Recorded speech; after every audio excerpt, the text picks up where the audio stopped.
आमची आई वापरते, वडील वापरतात, लहान मुलगा वापरतो, मुलगी वापरते, वाईट काही नाही. पण त्यामध्ये अनेक चांगल्या गोष्टी आहेत, आम्ही ते वापरतो का? मुलं ऑनलाईन अभ्यास करण्यासाठी मोबाईल मागतात, ते काय पाहतात मोबाईलवर हे आम्ही पाहतो का? आमचं लक्ष असतं का? अहो, पूर्वी वडील घरी यायचे, लहान पोरगं धावत जायचं, बाबा आले बाबा आले, बाबा त्याला उचलून घ्यायचे, काय बाप लेकाचे अशब्द अव्यक्त तिथं प्रेम व्यक्त व्हायचं. आणि आई पाहायची, बाबा दिवसभर घराबाहेर आहेत, आता किती एकमेकावर प्रेम करतायत. आता सुद्धा पप्पा येतात, पोरगं धावत जातं, पप्पा आले पप्पा आले, पप्पा त्याला उचलून घेतात, हे त्यांच्या खिशातला मोबाईल घेऊन पळून जातं. म्हणजे आता ज्याच्या खिशात मोबाईल नाही त्या पप्पाकडे मुलं येतील की नाही इथपर्यंतची अवस्था कठीण झालेली आहे. आणि ही कठीण आम्ही केलेली आहे. म्हणून यातून कुठेतरी आम्ही सावध होणार की नाही हा फार मोठा प्रश्न आहे. आम्ही अस्वस्थ होतो, बेचैन होतो, त्या एका साधनामुळे आम्ही बेचैन होतो. म्हणून कुठली गोष्ट किती वापरावी, पूर्वीचे मनोरंजनाचे साधनं आत्ताचे नको तितकं जे अफाट आमच्या अंगावर धावून आले ते आम्ही किती वापरावं हा फार मोठा प्रश्न आहे. आणि हे सगळं जर नाहीसं करायचं असेल तर शिक्षण आम्हाला फार महत्त्वाचं आहे. पण आमचं आजचं शिक्षण आमच्या आयुष्यामध्ये आलेलं संकट नाकारायला उपयोग मदत करतं का? जसं आमच्या महाजन सरांचे विद्यार्थी आज त्यांच्या जीवनामध्ये आलेलं संकट खंबीरपणे आत्मविश्वासाने टाळू शकतात, इतकी हिंमत त्या शिक्षणानं महाजन सरांनी त्यांच्यामध्ये भरलेली आहे. पण आमचं बाहेरचं शिक्षण काय सांगतं? माझं आहे. अहो, कमी मार्क्स पडले तर किती दुःखी होतात पालक. आता प्रत्येक पालकाला असं वाटतं जे मी झालो नाही ते माझा मुलगा झाला पाहिजे. नाही, आता काल परवा तो 12वीचा निकाल लागला, आम्हाला समजलं आमचा एक मित्र खूप रडतोय का, त्याच्या मुलाला खूप कमी मार्क्स पडले, म्हणून आम्ही त्याच्या घरी गेलो सांत्वनाला.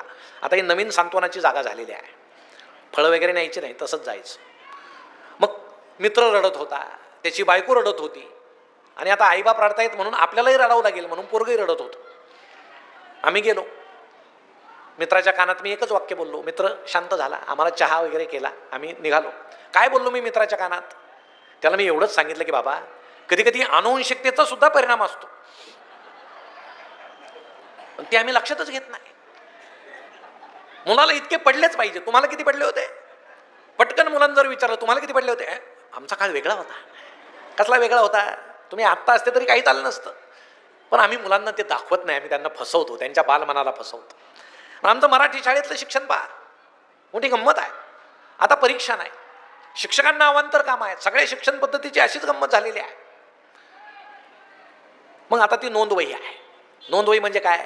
प्रगती पुस्तक नाही. आता लहान मुलं असतील त्यांना माहीत असेल, त्यांचे सर नोंदवहीवर त्यांच्या मॅडम नोंदवही भरतात. हा मुलगा चांगला क्रिकेट खेळतो, डाव्या हातानं चेंडू टाकतो, बॅटिंग चांगली करतो, ही मुलगी छान चित्र काढते, अशा नोंदी आहेत.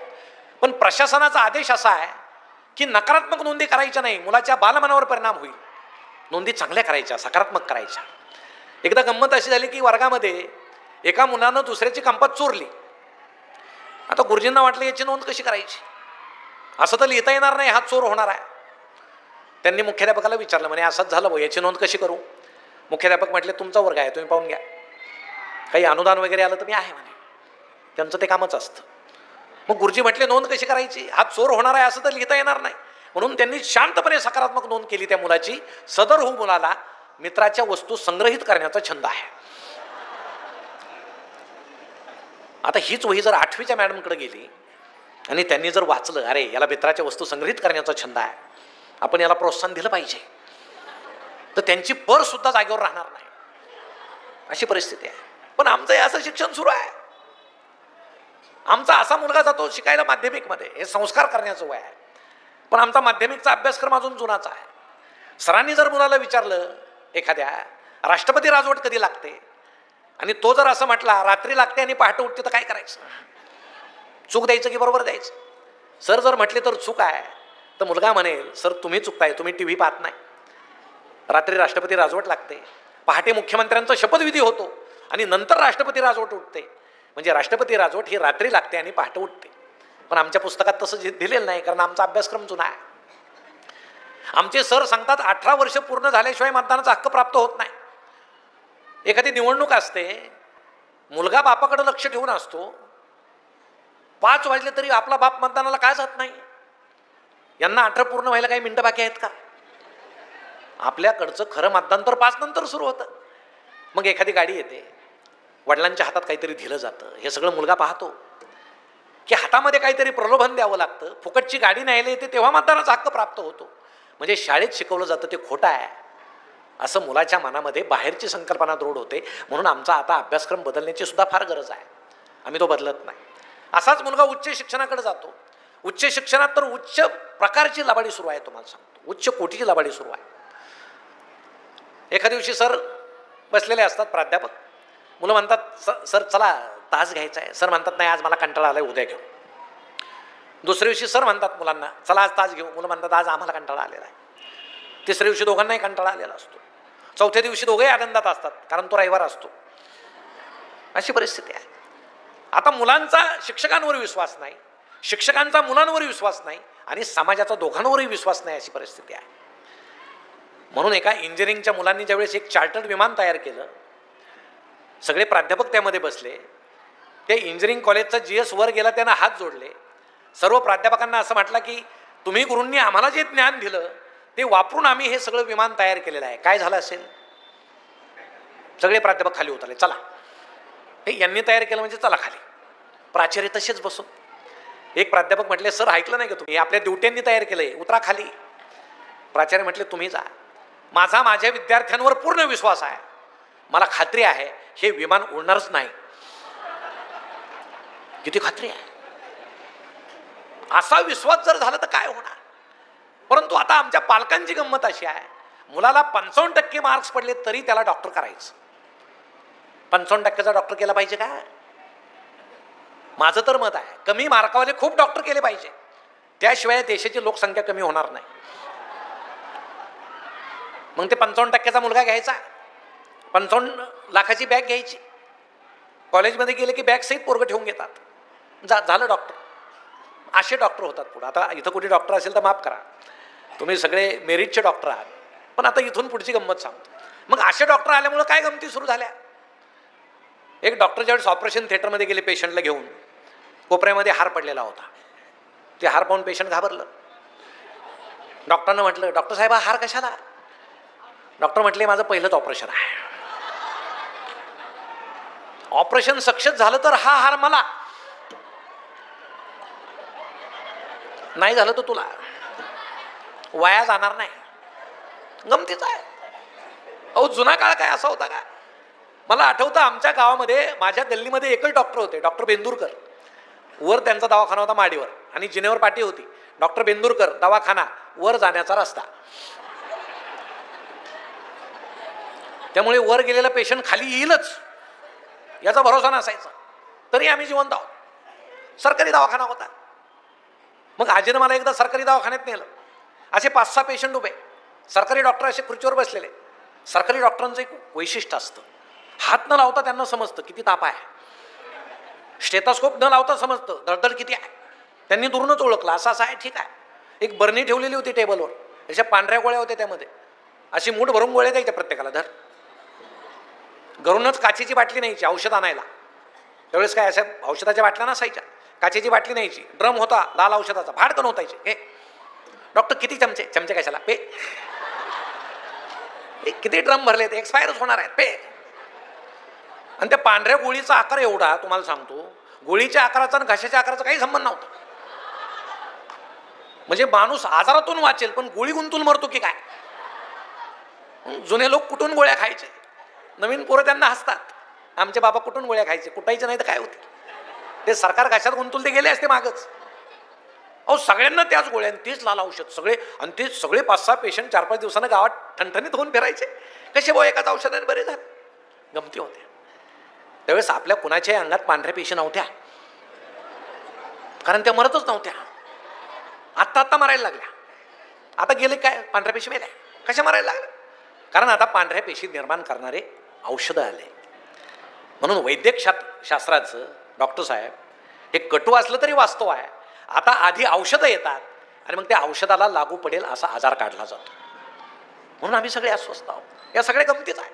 2 मित्र ज्यावेळेस रस्त्यानं चालले, तरुण मित्र, एक जण मोठ्यानं ओरडला, अरे काय सारख्या जुळ्या बहिणी आहेत म्हणे, त्यांचा वेश सारखा, दिसायला सारख्या, नाक सारखं, रंग सारखा, वेण्यासारख्या. मित्र म्हटला तू बावळट आहे, ती एकच मुलगी आहे, तुला 2 दिसत आहेत, या वयात होता असं, चल. पुढे जातो तो पुन्हा ओरडतो, अरे 2 म्हशी. म्हणे काय झालं? या 2 म्हशी सारख्या, सारखे शिंग, सारखा रंग. म्हणे अरे एकच म्हैस आहे, तुला झालंय काय? यानं पुन्हा मित्राकडे पाहिलं, अरे तू सुद्धा 2-2. तुझा सेंटर सरकला म्हणे, तुला प्रत्येक प्रतिमा 2-2 दिसायला लागली. झाडं किती आहेत? 2. मी 2. चला डॉक्टरकडे. हे 55% डॉक्टर असतात, हे बसलेले असतात असे डोळ्याचे डॉक्टर. हे दोघे जण त्यांच्या समोर बसतात. ते म्हणतात काय झालं? हा ओळखतो, डॉक्टर तुम्ही सुद्धा 2-2. म्हणे झालं काय? म्हणे मगापासून याला 2-2 दिसते डॉक्टर, काही समजत नाही. हे दोघं समोर बसलेले बरं का. डॉक्टर म्हणतात किरकोळ प्रॉब्लेम आहे, पण याच्यासाठी तुम्ही चौघं कशाला आले?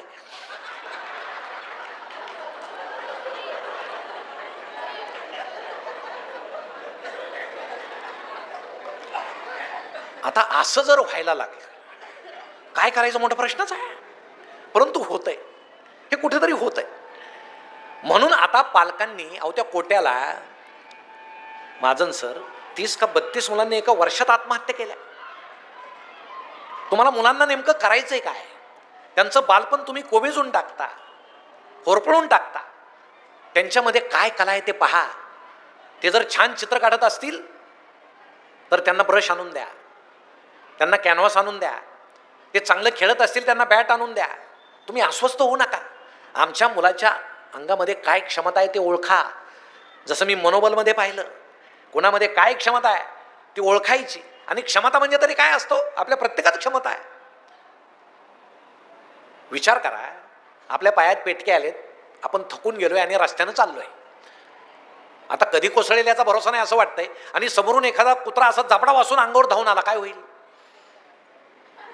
आपण धावत सुटू, कारण आपल्यातली क्षमता त्यावेळेस जागी होते धावण्याची.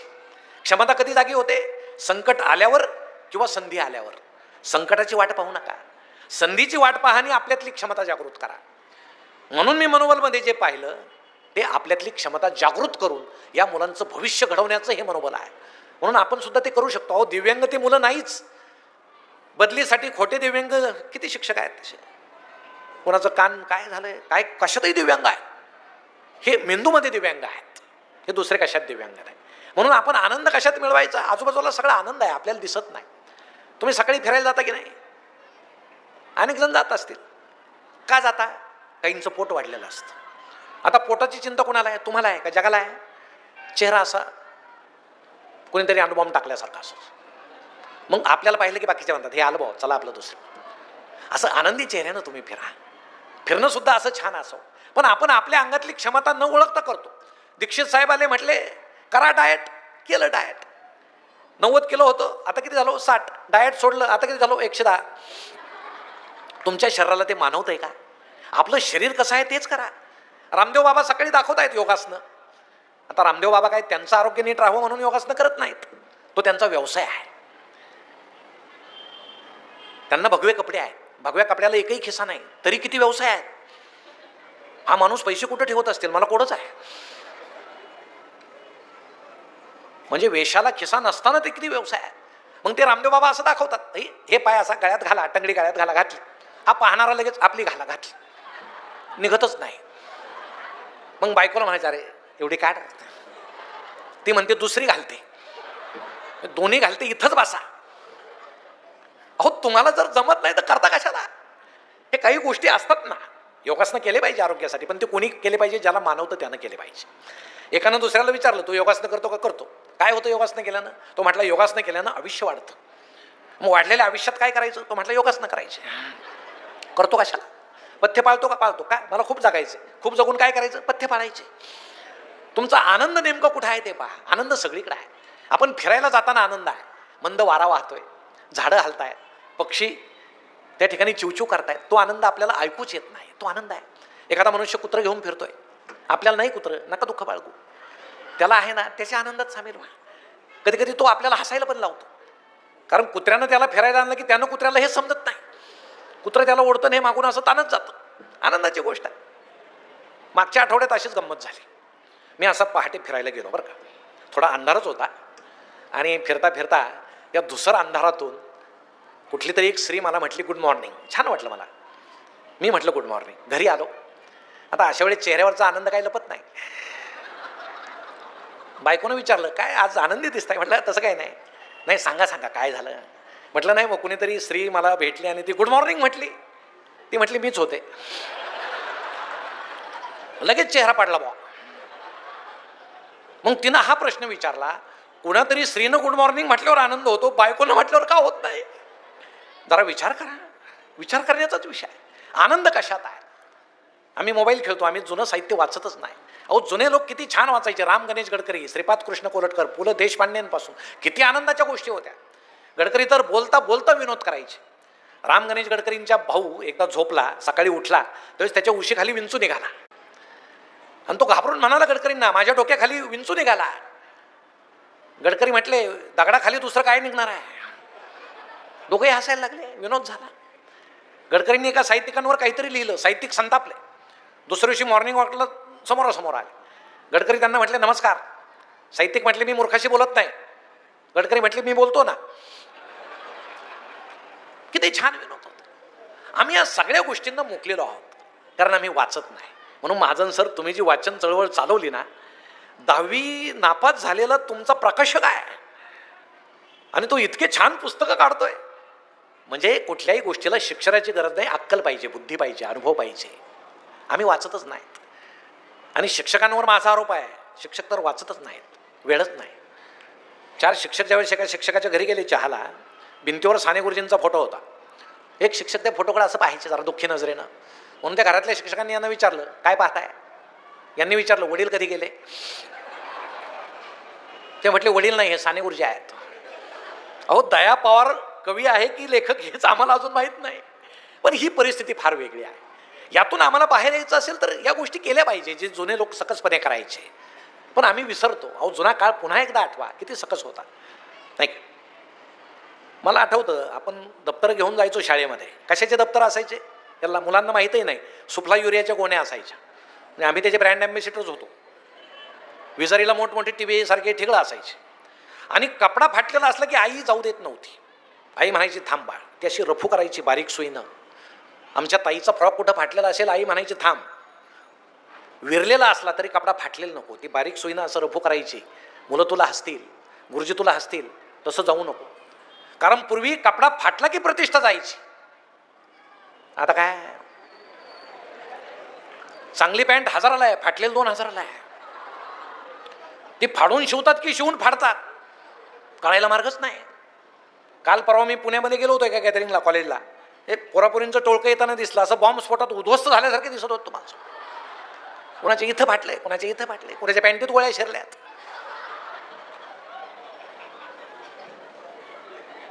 आणि आई सुद्धा सांगते, ती मधली नाही का, ती इथं फाटलेली, ती माझी मुलगी आहे. काय प्रतिष्ठा आहे? फाटल्याला प्रतिष्ठा आली. हा असा कसा काळ आहे?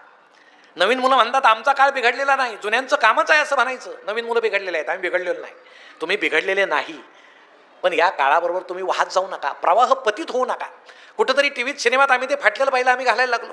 अहो, त्यांना निर्माते कपडे देतात, तुम्हाला तुमचे वडील घेतात, ते तुम्हाला घ्यावे लागतात. जरा आईवडिलांकडे आपल्या पहा. आता आमची नवी आई त्या मानानं चांगली आहे, सधन आहे. आमची जुनी आई 4-4 तुकड्याचं लुगडं नेसायची, रानात जायची. 4-4 तुकड्याचं. बाथरूममध्ये असा साबणाचा तुकडा दिसला की मुलं काय म्हणतात, आई नवा साबण दे. आई देते नवा साबण. तो तुकडा कुठं जातो? मुलं विचारतात का तुकडा कुठं जातो? अहो, तो तुकडा तुमचे वडील लावतात. कारण माझ्या मुलाला जर शिकायचं असेल तर मला काटकसर करावी लागेल असं त्या वडिलांना वाटतं. कुठल्या तरी त्या मोबाईलमधल्या सिरियलमधल्या स्त्रिया पाहून पाहून आता आमच्या तरुण मुलांना आमची आई सुद्धा कुरूप वाटायला लागली. पण मित्रांनो, या जगात सगळ्यात सुंदर कोण असेल तर ती आपली आई आहे.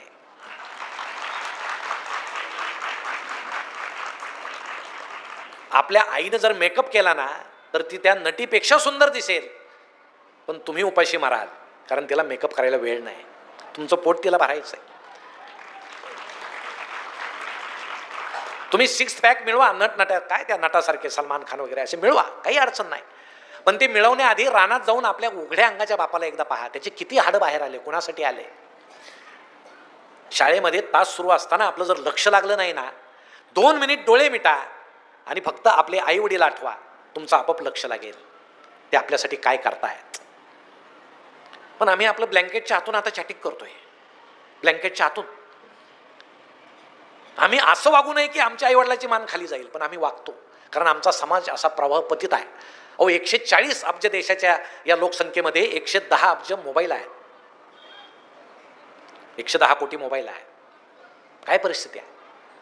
आम्हाला सवय आहे. आता ते जुने लोक आमचे काय करायचे, ते गळ्यामध्ये उपरणं, गमजा म्हणायचे त्याला. आता कोरोना झाल्यावर लोकांना समजायला लागलं तो मास्कच होता ना. आम्ही आता ते मुसके लावायला लागलो मास्क. आमच्या जुन्या लोकांनी नमस्काराची पद्धत कशी काढली, अशी, नमस्कार, राम राम. मोदी साहेब परदेशात गेले तरी ते अमेरिकेचे, इंग्लंडचे पंतप्रधान, अध्यक्ष असं म्हणायला लागले, नमस्कार नमस्कार. ही भारताची पद्धत आहे. कारण कोरोनात समजलं हाताला हात मिळू नये, संसर्ग होतो. पण आपल्या जुन्या लोकांनी ही पद्धत का काढली, त्यांना माहीत होतं आपली नवी पिढी काय लायकीची आहे. परदेशात पद्धती आहेत नमस्काराच्या. पाश्चिमात्य देशात काय आहेत, पुढून माणूस आला की खांद्याला खांदा घासायचा, नाकाला नाक लावायचं, गालाला गाल घासायचा. तशी पद्धत जर आपल्या देशात असतील, तुम्हाला सांगतो काही माणसं घरीच गेले नसते, दिवसभर रस्त्यानं ते नमस्कार करतच फिरले असते. की आपल्या जुन्या लोकांना माहीत होतं ही पुढची पिढी कशी आहे, म्हणून ते सावध झाले. नमस्कार, लांबूनच राम राम. ही अशी आपल्या लोकांची परंपरा आहे. पण आम्ही हे करता करता काही गोष्टी लक्षातच घेत नाही. कोरोनामध्ये लग्न झाले, किती माणसं होते लग्नाला? 5, 4, 3. त्यांचे संसार काही सुखी झाले नाही? झाले. याचा अर्थ आशीर्वाद द्यायला फार लोकांची गरज नाही. पण कोरोना संपला, पुन्हा सुरू झालं. पुन्हा 2-2, 3-3, 4-4 हजार लोक सुरू झाले आणि आमचे लग्न तसे सुरू झाले. तुम्ही जुने लग्न आठवा. नवरीला तर मेकअप नव्हताच, हळदच होती. काल परवा मी एका लग्नाला गेलो, लग्नाला उशीर झाला. म्हटलं नवरी यायची का? म्हणे नाही, नवरी आली, नवरीची आई यायची, मेकअप करते. मेकअप ही आमच्या ताईची गरजच नाही, ती मेकअप तयार करणाऱ्या कंपन्यांची गरज आहे.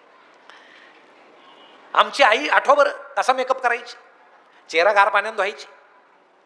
प्रत्येकाची आई आठवत असेल तुम्हाला. असं त्या मातीच्या भिंतीत कुठेतरी आरशाचा तुकडा खोचलेला असायचा, ती अशी खाली वाकायची, मेण लावायची, त्यावर कुंकू लावायची, पदर घ्यायची, असं जिभेच्या टोकानं ओला करायची, असं छान वर्तुळ काढायची.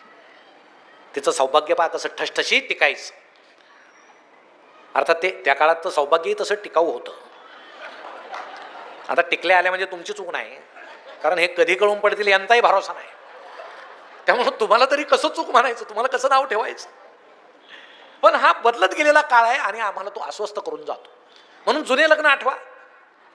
आमच्याकडे जे लग्न व्हायचे ते गव्हाचा भरडा असायचा, त्याची लापशी करायची. आपल्याकडे करतात का? नाही. गव्हाचा भरडा करून त्याची गुळाची लापशी करायची आणि ते एका खोलीमध्ये त्याचा ढीक असं साचवायचे आणि त्याच्यावर एक धोतर अंथरून पांघरून ठेवायचे. दुसऱ्या दिवशी पंगत बसली की एक म्हातार बुवा खोरं घ्यायचे आणि खोऱ्यानं ते गमेल्यात भरायचे. त्यावेळेस वाढणारे सुद्धा गावातलेच लोक होते आणि लोक असे खालीच बसायचे बरं का जेवायला, गल्लीत वगैरे. त्या पत्रवळ्या कशा, म्हणजे रस्त्यात आणि त्या जेवणात आणि रस्त्यात काहीच अंतर नसायचं, अशा त्या पत्रवळ्या असायच्या. त्यावर सार ओतला की तो पळून जायचा रस्त्याला, तो भातात टिकतच नव्हता अशा, आणि धूळ उडायची. पण लोक बसायचे आनंदानं की यानं जे केलंय ते आनंदानं खाऊ बुवा, नाही तर आपल्या आशीर्वादानं कुणाचं भलं झालंय, म्हणून लोक असं जेवायचे शांतपणे. त्यावेळी स्त्रिया यायच्या, त्या तिथं जेवत नसायच्या, त्या अशा पदराखाली ताट आणि तांब्या अशा झाकून आणायच्या. मग त्या ताटामध्ये लापशी घ्यायची, तांब्यामध्ये ती आमटी किंवा सार घ्यायचं आणि घरी जायच्या. संध्याकाळी पुन्हा घरचे ते खायचे. मग दुसऱ्या दिवशी ती लापशी अंगणात अशी वाळू घालायची, त्यामध्ये खोबरं आणि शेंगदाणे असायचे. जास्त चिमण्या जमा झाले की समजायचं लग्न श्रीमंता घरचं होतं, कारण खोबरं आणि शेंगदाणे जास्त असायचे. चिमण्याच गोळ्या झाल्या नाही की समजायचं लग्न गरिबा घरचं होतं. एकही शेंगदाणा नाही, एकही खोबरं नाही. 3-4 दिवसानं पुन्हा ती लापशी गरम करायची आणि खायची. इतकी गरिबी होती. आणि शुभमंगल सावधान एकदा म्हटलं की पुरुषच आधी बसायचे. त्यात काही बदल झालेला नाही अजूनही तेच आहे. मी आमच्या आजोबांना विचारलं, पुरुषच आधी का बसतात बुवा, स्त्रिया का नाही बसत? ते म्हटले त्या फार गप्पा मारत जेवतात, फार वेळ जातो, मग आम्हाला ते सहन होत नाही. पुरुषाचं कसं आहे, पटकन जेवलं म्हणजे रवंत करत गावभर फिरायला मोकळे आम्ही, असं म्हणून आम्ही आधी जेवतो पटकन. मग ते म्हातारबुवा ते लापशी वगैरे, आणि एक म्हातारबुवा त्या पंक्तीत फिरायचे बरं का. ते कशासाठी फिरायचे ते लक्षात घ्या. शेवटची पंगत जर मोठी बसली त्यावेळेस काही मोबाईल नव्हते, ते पळत जायचे आत आणि त्या लापशीच्या ढिगाजवळचे आजोबा असायचे, त्यांना म्हणायचे अरे पंगत तर फार मोठी बसली, आता लापशी पुरल का? नाही पुरायची. मग गाव आपल्याला नावं ठेवेल, यांच्या लग्नात लापशीसुद्धा पुरली नाही, काय खरं आहे, कशाला लग्न करताय. मग ते म्हातारबुवा काय करायचे, एक लोखंडाची पहार असायची गरम केलेली, तिथं त्या ढिगाजवळ ठेवलेली, ती पहार घ्यायची आणि त्या लापशीच्या ढिगात अशी खुपसायची. ती खुपसल्याबरोबर त्या लापशीला करपट वास यायचा आणि ते लोक खात नसायचे. अशी वाढली की नाकाजवळ नको भाऊ करपट आहे, लापशी पुरायची. म्हणजे गरिबी झाकण्यासाठी सुद्धा हा प्रयोग व्हायचा. त्या आमटीच्या कढई भोवती बादल्या घेऊन लोक उभे असायचे. आमटी संपत आली, शेवटची पंगत मोठी बसली, होता बादल्या. शेवटच्या पंक्तीला निव्वळ पाणी यायचं, पण कोणीही तक्रार केली नाही, कारण त्यात समाधान असायचं, आनंद असायचा की यानं याच्या कोवतीप्रमाणे केलं, आपण ते खाल्लं पाहिजे. कुणाच्या लग्नात पुऱ्या केल्या तर तो सगळ्यात श्रीमंत. मग आम्हाला आश्चर्य वाटायचं, त्यावेळेस काही केटरर्स नव्हते, मग एवढ्या पुऱ्या कोण करायचं? तर आमच्या गल्लीतल्या साऱ्या म्हाताऱ्या बाया त्या कढईभोवती बसायच्या, अशा पुऱ्या जिथं करायच्या त्या कढईभोवती. आणि तरुण स्त्रिया काय करायच्या, त्या पिठाचे उंडे असे छोटे छोटे उंडे करून द्यायचे, की ते म्हाताऱ्या काय करायच्या, गुडघेवर केलेले असायचे. एक उंडा घ्यायच्या, गुडघेवर ठेवायचा उंडा, अशी जोरानं थाप मारायची आणि कढईत फेकायची. त्याला गुडघापुरी म्हणायची. सगळ्या पंक्तीला माहीत होतं गुडघापुरी आहे, पण कुणी नाक मुरडलं नाही. हा एखादी मोठी पुरी आली तर एखादा म्हणायचा अरे हौसाबाईची दिसते वगैरे असं, पण तो खायचाच, कारण त्यात आनंद असायचा. आता आमचा तो आनंद सगळा हरवून गेला. ते अंतरपाठ धरतात ना, अजूनही धरतात. मी विचारलं एका जुन्या लोकांना, ते अंतरपाठ का धरतात बुवा? ते म्हटले जुन्या काळी कसं होतं, फोटो वगैरे नव्हते, अल्बमचा विषय नाही. बाप घरी यायचा आणि मुलाला सांगायचं हे तुझं लग्न जमलं बरं का त्या मुलीशी, तिचा फोटो नाही, मुलगी पाहिलेली नाही, काही नाही. म्हणजे लग्नानंतर एकमेकाला पाहिलेली माणसं आहेत जुने. आणि मग काय व्हायचं, पाहिलेलं नसायचं एकमेकाला. मग नवरदेव इकडे उभा, त्याला त्या मुंडावळे वगैरे भली गर्दी असायची त्याच्या चेहऱ्यावर, नवरी त्या बाजूला पाशिंग वगैरे बांधलेलं, आणि मध्ये ते अंतरपाठवाले असे ते दुष्ट होते बरं का, ते एकमेकाचा चेहरा दिसूच देत नव्हते, असे ताणून धरायचे अंतर. मग सगळे एकदा ते मंगल अष्टक झाले की अंतरपाठ खाली केलं की हे एकमेकांना पाहिजे, अरे हाय काय असं, पदरी पडलं, पवित्र झालं. तो म्हणायचा तू का, इलाजच नव्हता, असे लग्न व्हायचे म्हणून अंतरपाठ धरायचे. आता काय गंमत आहे, कोपऱ्यात कुठंतरी स्क्रीन लावलाय आणि तिथं प्री वेडिंग सुरू आहे. तो नवीनच प्रकार आता आपल्याकडे आलेला आहे. लग्नाच्या महिनाभर आधी जातात हे नवरा नवरी, ते फोटोग्राफर पण जातात, असे लुळू फोटो काढतात त्यांचे असे ते व्हिडिओ. मग हे डोंगरावर हातात हात घेऊन फिरतात. एकच कोल्ड्रिंकची बाटली असते, त्यात 2 नाळ्या, ओढा, ते ओढतं, कधी कधी ही फुंकते आणि हे ओढतं. त्याच वेळेस ती म्हणते बावळट काय अडचण नाही. आता आपल्या वेळेस काय झालं कोणास ठाऊक. मग धबधब्यात पाय सोडून बसतात. काय ते असं छानच ते सगळं स्क्रीनवर चाललेलं असतं, आणि इकडं अंतरपाठवाला असं ताणू ताणू अंतरपाठ धरतो. ते महिना झाला बोंबलत फिरतायत, कशाला धरतो तू?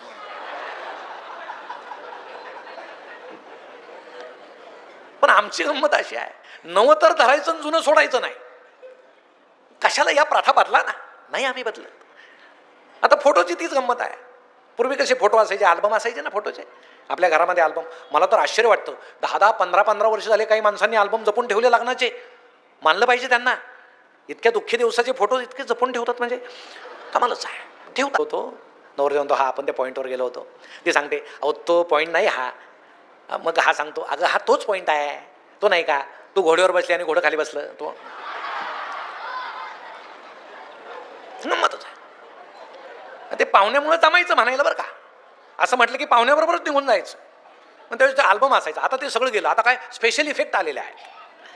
आता तो असं 2 दिवस झाले, 2-3 दिवसानं तो एकदा ते CD वगैरे आली की मोठा स्क्रीन, आणि त्यावर ते सगळं कुटुंब बसतं असं, आणि ते लावतात भाऊ व्हिडिओ, असा नवरदेव असा कबुतरासारखा, त्याला पंख वगैरे असं स्पेशल इफेक्ट. इकडं नवरी चिवचिव चिमणीसारखी अशी, दोघं आभाळात चोचेला चोचला, हा वा वा.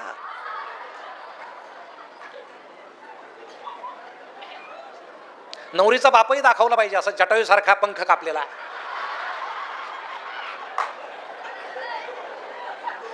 जीभ अशी वाचलेली. पुढचा हप्ता कधी बँकेचा, तेच. कशाला तुझी क्षमता नाही तर कशाला खर्च करून लग्न करतो?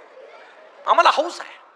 कोरोना संपला आणि आम्ही पुन्हा सुसाट सुटलो. मग मुलीला आनंदानं वाटं लावण्याच्या नादामध्ये संपूर्ण कुटुंब जर दुःखी होत असेल तर तुम्ही कशासाठी करताय? आता मुलींनी एक लक्षात घ्या, माझ्या तरुण बहिणींनी, तुम्हीच आता वडिलांना सांगा हुंडा द्यायचा असेल तर माझं लग्न करू नका. आता मुलांना गरज आहे लग्नाची, तुम्हाला नाही. आम्ही फार अडचणीत आहोत सध्या. त्या सोलापुरात मोर्चा निघाला होता काल परवा नवरदेवांचा, म्हणजे लग्न न झालेल्या मुलांचा, बाशिंग बांधून घोड्यावर त्यांची संघटना झाली. आता लग्न न झालेल्या तरुणांची, आमचे लग्न करा, आमचे लग्न करा, सामाजिक प्रश्न झाला आता तो. आता मुलींनी घाबरायचं नाही. आता काही दिवसांनी अशी गंमत होईल, 4-5 मुलीच एखाद्या मुलाला पाहायला जातील आणि ते चहा घेऊन येईल असं. मग एखादी मुलगी विचारेल तोंडात काय आहे, थुंकतो हात, थुंक बाबा, सरळ उभा राहून दाखव. गमतीच आहे. हे दिवस आता बदलले, आम्हाला चांगले दिवस आले. म्हणून आम्हाला आमच्या ताईंचं अभिमान वाटतो, तुम्हाला खूप चांगले दिवस आले. अहो इतके चांगले दिवस आले, आमच्या नगरमध्ये आता पुरुष हक्क समिती स्थापन झाली. म्हणजे पूर्वी स्त्री हक्क समित्या होत्या, आता पुरुष घाबरायला लागले, आमच्यावर अन्याय व्हायला लागले. हा पूर्वीचा काळ तसा कठीण होता ना. ते जयवंत दळवींच्या कादंबरीत तुम्ही जर वाचलं तर ते सांगतात आमची एकत्रित कुटुंब पद्धती होती आणि जे स्वयंपाकघर होतं तिथं अंधार होता. म्हणजे आलेल्या पाहुण्यांना स्त्रियांचा चेहरा सुद्धा दिसत नसायचा. आणि मग जेवायला सुद्धा कसे बसायचे, संध्याकाळी सगळ्यात ज्येष्ठ माणूस आधी बसायचं, मग वयानं कमी कमी असे सगळ्यात शेवटी लहान मुलगा असे एका रांगेत जेवायला बसायचे. मग सगळ्या स्त्रिया वाढायला यायच्या अशा डोक्यावर पदर घेऊन. त्यावेळेस साड्यांना पदर होते, असे यायचे त्या पदर घेऊन सगळ्यांना वाढायच्या. मग दळवी सांगायचे आमरस केलेला असला की माणसं असे भुरुक भुरुक पिऊन टाकायचे. मग माझ्या आईला तर आमरस खूप आवडायचा आणि मला भीती अशी वाटायची आईला आमरस राहणार नाही. मग मी काय करायचो, एक वाटी भुरकन प्यायचो, दुसरी वाटी भरून घ्यायचो आणि हळूच मागे ठेवायचो. आणि पंगत संपल्यावर हळूच आईजवळ जाऊन म्हणायचो, आई हे बघ तुला आमरस. हे संस्कार एकत्रित कुटुंब पद्धतीमध्ये पूर्वी व्हायचे.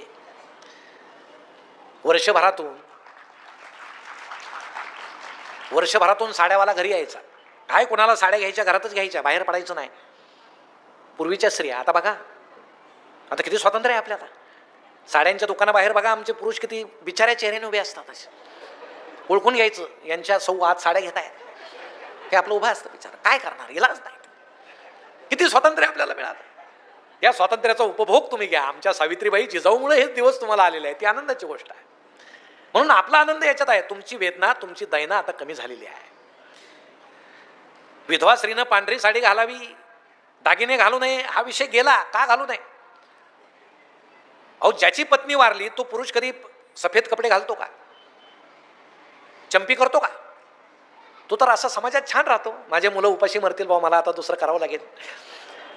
मुलगे कसले उपाशी मरतात, यालाच घाई झाली. तुम्हाला तो हक्क का नको? तो हक्क आता तुम्हाला आलाय, ही आनंदाची गोष्ट आहे. म्हणून पूर्वीच्या लग्न संस्था आणि आत्ता आम्ही जे करतो हा आम्हाला अस्वस्थ करणारा प्रकार आहे. म्हणून आम्ही सुख कशात मिळवायचं, सुख शोधा. नुसतं सुख, आज आम्ही फक्त सुखी आहोत, समाधानी नाही. कारण सगळे भौतिक साधनं आम्हाला आहेत. सुख आणि समाधान यात काय बदल आहे? समोर पंचपक्वानाचं ताट आहे म्हणजे सुख आहे, पण ते खाल्लं तर पचत नाही म्हणजे समाधान नाही. झोपायला फोमची गादी आहे म्हणजे सुख आहे, पण त्यावर झोप लागत नाही म्हणजे समाधान नाही. आजचा माणूस फक्त सुखी आहे, समाधानी नाही, म्हणून आम्ही अस्वस्थ आहोत. मग आमच्या जुन्या लोकांना सुद्धा वाटतं लहान मुलं ठीक आहे, तरुण मुलं ठीक आहे. आता आम्ही वय जसं आमचं होत चाललं, घराचं आमच्याकडे दुर्लक्ष व्हायला लागलं. ज्येष्ठ लोकांना वाटतंच. पण आमचे काही ज्येष्ठ आजोबाच्या वडिलांच्या वयाची माणसं इथं आहे, त्यांना मी एकच सांगतो, निसर्गाच्या विरोधात कधी वागू नका. निसर्ग आपल्या मदतीला असतो. जसं जसं आपलं वय होत जातं आपल्याला कमी ऐकायला यायला लागतं. ही निसर्गानं केलेली सोय आहे. कारण आपल्याविषयी कोणी चांगलं बोलवलं त्याचा भरोसा राहिलेला नाही, तरी आम्ही कानात ते यंत्र घालतोच. आणि एखाद्या दिवशी सून फटकन बोलते की दिवसभर असंच. जसं वय होत जातं कमी दिसायला लागतं. ही निसर्गानं केलेली सोय आहे. कारण तुम्हाला अपेक्षित जग राहिलेलं नाही आहे. ते धुसर झालेलं चांगलं, अस्पष्ट झालेलं चांगलं, तरी आम्ही पुन्हा जाड जाड भिंगाचे चष्मे घालून जग पाहतो आणि दुःखी होतो. खेड्यामध्ये पारावर ज्यावेळेस दोन म्हातारे बसले, एक जण दुसऱ्याला असं म्हटला, काय जमाना आलाय, काय झालं म्हणे, माझी सून मला चहा देताना डोक्यावर पदरच घेत नाही. दुसरा म्हटला, माझी मला चहाच देत नाही. तुला पदराचं काही पडलंय का? घे ना बाबा गुपचूप. शेवटी आनंद कशात मानायचा? आयुष्याच्या सायंकाळी, हे सुद्धा आपल्या मनावर आहे. ज्याला पेन्शन आहे त्यात जरा बरं आहे.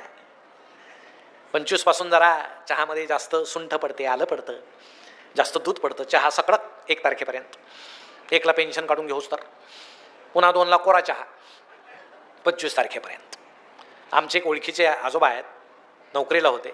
ते आता पेन्शन सगळी सून काढून घेते म्हणून 2.5-3 नोटा असे पायमोज्यात लपवतात पटकन बँकेतच. ते समजल्यापासून सून आता त्यांना रोज म्हणते, बाबा पायमोज्याचा वास येईल, धुवायला द्या. काही ठेवायचं नाही तुमच्याजवळ. मग वृद्धापकाळी सुद्धा एक लक्षात घेतलं पाहिजे, सूर्य उगवताना आभाळामध्ये लाली असते म्हणजे आनंद असतो, सुख असतं. तसं सूर्य मावळताना सुद्धा आभाळात लाली असते, आनंद असतो. ते भोगण्याचं तंत्र आपल्याला आत्मसात झालं पाहिजे. आपण कधी काळी घेतलेला ब्लॅक अँड व्हाईट टीव्ही मुलानं विकला, कोणाच्या सांगण्याहून विकला माहीत आहे, काही बोलू नका.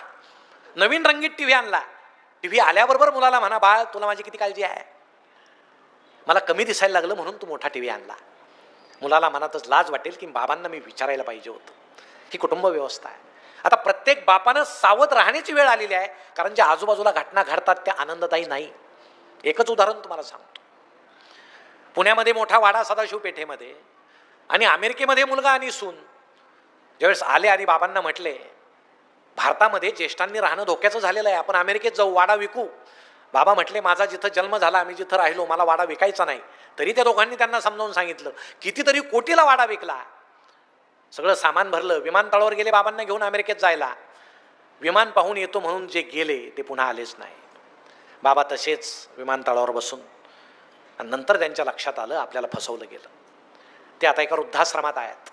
आता डोक्याहून एखाद्या विमानाचा आवाज आला की ते वर पाहतात, आशेनं पाहतात, मला न्यायला माझा मुलगा माझी सून आली की काय. पण ते आता कधीही येणार नाहीत, हे वास्तव आहे. म्हणून म्हातारपणीचा जो आनंद आहे तो मिळवायचा असेल तर आता सावध राहायला पाहिजे. आमची सून कशी असो तिच्याशी जुळून घेतलं पाहिजे. शेवटी तो आपला मुलगा आहे, आपल्या रक्ताचा आहे, आपण त्याच्याशी जुळून घेतलं पाहिजे. आणि ह्या सगळ्या आनंद शोधण्याच्या नादामध्ये आपल्याला आनंद कुठे सापडेल तो आनंद आपण घेतला पाहिजे. नाही तर आम्हाला तो सापडतच नाही. सकारात्मकतेनं जगा ना, आनंदानं जगा ना, आम्हाला ते दिसतच नाही आनंद कुठं आहे. आमचे हे फार उशिरानं घरी आले, आणि आल्याबरोबर त्यांची पत्नी म्हटली, किती उशीर गेला तो, मगापासून भांड्या म्हणतोय, माकड पाहायचं माकड पाहायचं. आता जो सकारात्मक आहे तो काय म्हणेल, तुझ्यावर भांड्याचावर आपण माकड पाहून येऊ. पण जो नकारात्मक आहे तो काय म्हणेल, मला पोरासमोर माकड म्हणतेस. आता ते म्हणेल, म्हणायची काय गरज आहे, गमती आहेत. कुठल्या डोळ्यानं जग पाहावं त्यावर आनंद आहे. एक स्त्री ज्यावेळेस कापड बाजारातून चालली पेठेमधून, एक डोळा तिचा असा चकना होता, बालपणापासून दिसतच नव्हतं, बोटाला मूल धरलेलं. आणि ती मुलाला म्हटली, बाळ आज या बाजूची सगळी दुकानं बंद आहेत. मुलगा म्हटला, आई घाबरू नको, येताना उघडतील. कुठल्या डोळ्यानं जग पाहायचं ते आपण ठरवायचं. म्हणून तुम्हाला एक गंमत सांगतो. लोकलमध्ये ज्यावेळेस एका मुलाचा मोबाईल खाली पडला दरवाजातून, तो रडायला लागला. एक बाबा त्याच्या समोर आले, म्हटले, का रडतो. म्हणे, बाबा मी कालच 20,000चा मोबाईल घेतला होता, पडला हातातून निसटला. ते म्हटले, अरे काय रडू नको, परवा दिवशी मी 70,000चा कॅमेरा घेतला, तो असाच पडला, चोरी गेला, रडू नको. त्याला बरं वाटलं, माझा 20चाच होता, यांचा 70चा गेला. दुसऱ्या दिवशी एक तरुण रडत होता, तेच बाबा त्याच्या समोर गेले, काय झालं. म्हणे, माझे वडील गेले. बाबा म्हटले, तुझं वय किती आहे. तो म्हटला, 30. अरे 30 वर्ष तुला वडिलांचं प्रेम मिळालं, कशाला रडतोस. मी लहान असताना माझे वडील गेले. त्या तरुणाला बरं वाटलं, मला 30 वर्ष तरी वडिलांचं प्रेम मिळालं. एक प्रवासी हे पाहायचं, हे बाबा खोटं बोलतायत. कोणाला दुःख झालं की त्याच्यासमोर जातात, काहीतरी खोटं बोलतात, हे नेमके आहेत कोण. एके दिवशी लोकल थांबली, बाबा खाली उतरले, प्रवासी त्यांच्या मागे उतरला. एक खूप उंची गाडी आली, ड्रायव्हर होता, बाबा त्यात बसले. प्रवाशानं रिक्षा केली, त्या गाडीच्या मागे गे म्हटला. रिक्षानं पाठलाग केला. एका भल्या मोठ्या बंगल्यासमोर गाडी थांबली, बाबा आत गेले. हा रिक्षातून उतरला, त्यांच्या समोर गेला. बाबा सोफ्यावर बसले, प्रवासी त्यांच्या समोर गेला आणि म्हटला, बाबा मी तुम्हाला आज पकडलं. म्हणे, काय झालं. म्हणे, मी रोज लोकलमध्ये प्रवास करतो, या वयात कशाला खोटं बोलता. म्हणे, अरे झालं काय. म्हणे, काय त्या मुलाचा मोबाईल गेला 20,000चा, तुम्ही सांगितलं, माझा 70,000चा. कोणाचे वडील वारले, तुम्ही म्हणता माझे बालपणीच वारले. ते बाबा म्हटले, खरं आहे, माझी आई जिवंत आहे, माझे वडील जिवंत आहेत, हा बंगला माझा आहे, सगळं ऐश्वर आहे. पण माणसाची एक वृत्ती आहे, आपल्याला झालेलं दुःख हे पुढच्याला झालेल्या दुःखापेक्षा जर कमी असेल तर त्याला आनंद होतो. मी लोकलमध्ये फिरून तेच काम करतो. एखाद्याला दुःख झालं असेल तर मी त्याच्यासमोर जाऊन त्याच्या 5पट दुःख सांगतो, त्याला बरं वाटतं, त्याला आनंद होतो. आता या वयात दुसरा आनंद मला दुसरा काय मिळणार आहे, मला सगळं आहे. मित्रांनो, हाच आनंद आपल्याला जर मिळवायचा असेल तर दुसऱ्याच्या दुःखात सुख मानू नका. आम्ही ते मानतो. आमच्या मुलीला 80% मार्क पडले, आनंद व्हायला पाहिजे ना. हळूच शेजारी जायचं, तुमच्या किती येतो 85, अरे होय